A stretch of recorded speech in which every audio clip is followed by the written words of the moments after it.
بسم اللہ الرحمن الرحیم۔ دوستوں کیسے ہیں آپ؟ جناب کروشیا کی سیر کر رہے ہیں۔ لاسٹ ٹائم بھی میں نے کروشیا کا ویزا کے بارے میں بات کی تھی۔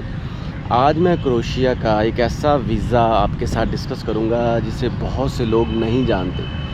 کچھ لوگ جانتے ہوں گے، بہت سے لوگ نہیں جانتے ہوں گے۔ جی ہاں، کروشیا کا ایک ویزا ہوتا ہے جسے کہتے ہیں جو نوماڈ ویزا یا نومیڈ ویزا، ٹھیک ہے؟ دو طرح کی پروننسیشن ہے، کچھ اس کو نوماڈ ویزا بھی بولتے ہیں، کچھ اس کو نومیڈ ویزا بھی بولتے ہیں۔ ویسے بیسیکلی نومیڈ کا جو ورڈ ہے بھائیو، یہ پرانے لوگوں کے لیے استعمال ہوتا تھا جو ایک جگہ سے دوسری جگہ ٹریول کرتے تھے، باربیرینز ہوتے تھے۔ فار ایگزامپل گریس کے لوگ اگر لڑتے جھگڑتے اگر وہ انڈس ویلی میں آ جاتے تھے یا چائنیز سویلائزیشن میں آ جاتے تو ان کو نومیڈ کہا جاتا تھا۔ یا نومیڈ ایسے لوگوں کو بھی کہتے تھے جن کا ٹھکانہ کوئی نہیں ہوتا تھا، وہ در بدر لڑتے جھگڑاتے ایک جگہ سے دوسری جگہ آ جاتے تھے، جسے پنجابی میں کہتے ہیں گلیسپیز، ٹھیک ہے؟ یہ تو اس کی میں ہسٹری پہ چلا گیا۔ نومیڈ ویزا ہوتا ہے جی کروشیا کا۔ یہ وہ ویزا ہوتا ہے جس میں آپ 1 سال یا 1.5 سال کے لیے کروشیا میں رہ سکتے ہیں، وہاں پہ کام کر سکتے ہیں۔ سب سے پہلے تو اس کی ریکوائرمنٹ یہ ہے کہ آپ تقریباً 2100 سے 2400 ڈالر پر منتھ کماتے ہوں۔ 2100 سے 2400 ڈالر آپ پر منتھ کماتے ہوں اور فری لانسنگ کا کام کرتے ہوں، آن لائن کام کرتے ہوں، کہیں پہ جاب نہ کرتے ہوں یا کروشیا میں جاب نہ کرتے ہوں یا کسی بھی جگہ پہ جاب نہ کرتے ہوں، آفیشیل جاب نہ کرتے ہوں، صرف فری لانسنگ کا کام کرتے ہوں، ٹھیک ہے؟ فری لانسنگ آپ کو پتہ ہے کہ آن لائن آپ اسائنمنٹس بنا سکتے ہیں، آن لائن آپ آرکیٹیکچر کا کام کر سکتے ہیں، آپ کنسلٹنسی دے سکتے ہیں، کچھ بھی کر سکتے ہیں۔ دوسری شرط یہ ہے کہ آپ کے اکاؤنٹ میں پاکستان کا تقریباً 1 کروڑ روپیہ ہونا چاہیے، تھوڑا سا کم بھی ہو تو چل جائے گا۔ 80 لاکھ سے لے کر 1 کروڑ تک کے درمیان آپ کے پاس پیسے ہونے چاہیے۔ اور تیسری ریکوائرمنٹ یہ ہے کہ آپ کے پاس پولیس کریکٹر سرٹیفکیٹ ہونا چاہیے اور آپ نیٹ اینڈ کلین ہو، آپ پہ کوئی جرم نہ ہو۔ یہ 3 بڑے ڈاکومنٹ ہیں۔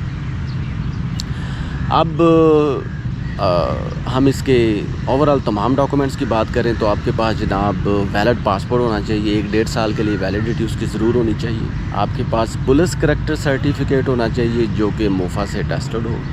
اس کے علاوہ آپ کی اکیڈیمیا کے ڈاکومنٹس وہ بھی اٹیسٹڈ ہوں، اور آپ کے پاس بینک سٹیٹمنٹ جیسے میں پہلے بتا دیا، اس بینک سٹیٹمنٹ میں آپ کی اسٹیمپ بھی ہونی چاہیے اور بینک سٹیٹمنٹ سگنیچر بھی ہونے چاہیے۔ سم ٹائم صرف اسٹیمپ ہی لگا دیتے ہیں، اور اس کی جو لاسٹ 3 منتھس یا 6 ماہ کی ٹرانزیکشن اس کا ریکارڈ ہو۔ اس کے علاوہ جناب آپ کے پاس وہ تمام ڈاکومنٹس ہوں جو یہ ثابت کرتے ہوں کہ آپ فری لانسنگ کا کام کرتے ہیں، آپ کے اکاؤنٹس ہوں، آپ نے جس پورٹل پہ کام کرتے ہیں اس پہ آپ کی ممبرشپ ہو، اگر آپ کو ویسٹرن یونین سے پیسے آتے ہیں اس کا ریکارڈ ہو، اگر آپ کو آن لائن ہی پیسے آتے ہیں تو اس کا بھی ریکارڈ ہو۔ اس کے علاوہ اگر آپ کو پے نیر کے ذریعے یا پے پال کے ذریعے پیسے آتے ہیں اس کا بھی ریکارڈ ہو، یعنی کہ وہ تمام چیزوں کا ریکارڈ ہو۔ اور سم ٹائم وہ آپ سے آپ کے اکاؤنٹس کے بارے میں پوچھ لیتے ہیں۔ فار ایگزامپل اگر آپ کا freelancing.com پہ ریکارڈ ہے یا کہیں پہ بھی آپ کا ممبرشپ ہے جہاں سے آپ کلائنٹ لیتے ہیں تو اس کا بھی ریکارڈ آپ سے مانگ لیتے ہیں۔ اس کے بعد آپ کا NTN، آپ کے بزنس کے ڈاکومنٹس، ٹھیک ہے؟ اس کے علاوہ جناب آپ کے پاس وہاں کی کسی بندے کا اگر انویٹیشن لیٹر ہے وہ تو بہت ہی ویل اینڈ گڈ، اگر نہیں بھی ہے تو یہ ریکوائرڈ نہیں ہوتا ویسے۔ اس کے علاوہ آپ کے پاس 1 سائڈ کی ٹکٹ اور جناب آپ کے پاس اپوائنٹمنٹ ہونی چاہیے، ٹھیک ہے؟ اپوائنٹمنٹ کے لیے یاد رکھیں VFS کے گلوبل میں آپ جا سکتے ہیں، لیکن موسٹلی کروشیا کے ویزا کے لیے لوگ ایران جاتے ہیں یا ایسی ایمبیسی جاتے ہیں جو آپ کے آس پاس ہو۔ چائنا میں بھی جا سکتے ہیں، لیکن ایران آپ کے لیے پاس نیئرسٹ ایمبیسی ہے، تو اس سلسلے میں آپ کے پاس ایران کا بھی ویزا ہونا چاہیے، اس کے بھی تمام ڈاکومنٹس ہونے چاہیے۔ ظاہر ہے ویزا ہوگا تو وہاں پہ جائیں گے، تو اپوائنٹمنٹ لینے کے بعد آپ کا دوسرا پروسیس سٹارٹ ہوگا۔ یہ ہے جناب اس کے ڈاکومنٹس، ٹھیک ہے؟ ان ڈاکومنٹس میں آپ کی سی وی جو یورپین سٹائل کی، اور آپ کا کور لیٹر، یہ بھی بہت ہی اہم ڈاکومنٹس ہیں، ان کو بھی بھولیے گا مت۔ تو جناب اس کے بعد جناب آپ نے جانا ہوتا ہے جی ان کی ایمبیسی میں، اپوائنٹمنٹ لے لیا۔ اپوائنٹمنٹ لینے کے بعد آپ کو وہاں پہ یہ تمام ڈاکومنٹس کو سبمٹ کرنا ہوتا ہے، ٹھیک ہے؟ آپ کی فیس ہوتی ہے، فیس 150 یورو سے لے کر 250 یورو تک بھی آپ کا خرچہ ہو سکتا ہے۔ کچھ چیزیں ایسی ہوتی ہیں انہوں نے وہاں پہ ٹیسٹ کرنی ہوتی، تو یہ ایسٹیمیشن ایٹ موسٹ ایسٹیمیشن رکھیں۔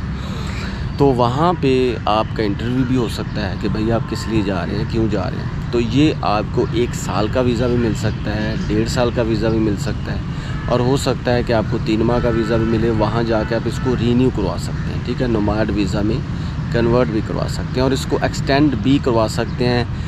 ڈیپینڈس کرتا ہے کہ آپ کی سچویشن کیا ہے، ڈیپینڈس کرتا ہے کہ وہاں پہ آپ کو کس طرح ٹریٹ کیا جاتا ہے اور وہاں پہ آپ کیسے رہتے ہیں. اس کے علاوہ آپ جہاں پہ رہنے جا رہے ہیں وہاں کا بھی آپ کے پاس ایگریمنٹ ہونا چاہیے کسی مکان کا، وہ بھی چلے گا، ضرور چلے گا.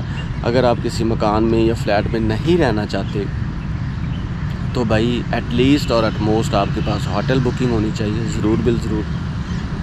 ظاہر آپ نے وہاں پہ رہنا تو ہے نا، لیکن اگر آپ کا وہاں پہ کوئی فرینڈ ہے، کوئی دوست ہے، کوئی بھائی ہے، کوئی بہن ہے، کوئی ماں ہے، کوئی باپ ہے، کوئی چاچا چاچی، اگر کوئی اس طرح کا سین ہے تو پھر آپ ان کے گھر بھی رہ سکتے ہیں. تو اس کی تمام ڈیٹیلز آپ کے پاس ہونی چاہیے. یہ آپ کو انٹرویو میں پوچھا جا سکتا ہے. اور آپ نے پاس میں کہاں کہاں فری لانسنگ کا کام کیا وہ ضرور پوچھتے ہیں. لیکن اس پورے سلسلے میں ایک چیز کو آپ نے اپنے ذہن میں بٹھا لینا ہے کہ آپ وہاں پہ جاب نہیں کرتے ہوں گے. یہ نہ ہو کہ آپ وہاں پہ آلریڈی جاب کرتے ہوں، یا جاب کی نیت سے نہ جاتے ہوں، یا آپ یہاں پہ جاب کی نیت سے وہاں پہ نہ جا رہے ہوں اور آپ نے وہاں پہ اپلائی کیا ہو، اس سلسلے میں جا رہے ہوں، اور آپ اگر فراڈ کے ذریعے جا رہے ہیں اور اب وہاں پہ آلریڈی کام کرتے ہیں یا کسی اور کنٹری میں جانا چاہتے ہیں تو پھر بھئی آپ کو مشکل ہوگی. آپ نے فیئرلی فری لانسنگ کے ویزے پہ جانا ہے، آپ نے وہاں پہ فیئرلی نومیڈ ویزے پہ جانا ہے، اور آپ نے وہاں فیئرلی 1 سال یا 1.5 سال رہنا اور اس کے بعد واپس آ جانا ہے. یہ تو ہیں جی ساری چیدہ باتیں. میں ایک چیز بتانا بہت امپورٹنٹ سمجھوں گا، میں نے سوچا کہ آپ کو مینڈ میں بتاؤں گا، وہ یہ کہ جو ہیلتھ انشورنس ہوتی ہے نا، یہ بھی سب سے اٹ موسٹ کی ڈاکومنٹ ہوتا ہے. تو آپ نے ہیلتھ انشورنس کروانی ہے اپنی، ٹھیک ہے. تو ویسے تو شنجن کنٹریز میں وہ 33 ہزار یورو کو کور کرتی ہو، ٹھیک ہے، لیکن ہو سکے تو آپ اس پہ زیادہ اماؤنٹ کی ہیلتھ انشورنس کروا لیں کیونکہ آپ 1 سال کے لیے جا رہے ہیں. اور ویسے بھی اپنے ہیلتھ کے انشورنس کے ڈاکومنٹ ساتھ رکھ لیں. اگر اللہ نہ کرے آپ کو کوئی مرض ہے اس کی بھی تمام ڈیٹیل آپ کے پاس پرچے آپ کی ڈاکومنٹس کی شکل میں ہونی چاہیے. تو دوستو یہ ہے پورا پروسیس، اس کے علاوہ کوئی پروسیس نہیں ہے. اور بھائیوں میں کوئی ویزا ایجنٹ نہیں ہوں، نہ ہی میں کوئی لائر ہوں، میں صرف آپ کو گائیڈ کرتا ہوں. اور یہ میرا ڈسکلیمر بھی. اپنا بھرپور خیال رکھیں، چینل کو سبسکرائب کرنا مت بھولیں. کوئی سوال ہو تو کمنٹ سیکشن میں ضرور پوچھیں. اللہ حافظ.